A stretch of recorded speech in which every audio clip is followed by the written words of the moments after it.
Untuk menjaga stabilitas harga, Pemda Seram bagian Barat Maluku menggelar pasar murah. Pasar murah ini diharapkan jadi solusi tingginya kebutuhan warga jelang Natal dan juga Tahun Baru. Pasar murah ini digelar Pemkab Seram bagian Barat Maluku. Pasar murah menyediakan beras, gula, bawang, serta telur dengan harga yang jauh di bawah harga pasar.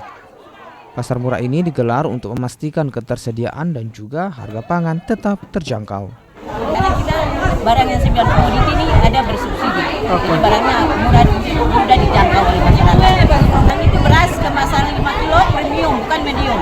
Telur ayam, minyak goreng, bawang putih, bawang merah, susu, mentega, terigu. Ada 9 komoditi yang dijual hari ini. Pokok saja seperti gula, minyak, bawang, susu, beras.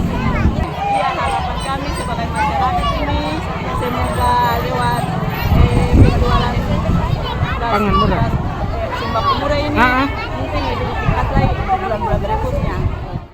Pasar murah ini diharapkan jadi penolong di tengah tingginya kebutuhan warga saat Natal dan juga Tahun Baru 2026 mendatang. Yahya Lating, Kompas TV Seram bagian Barat, Maluku.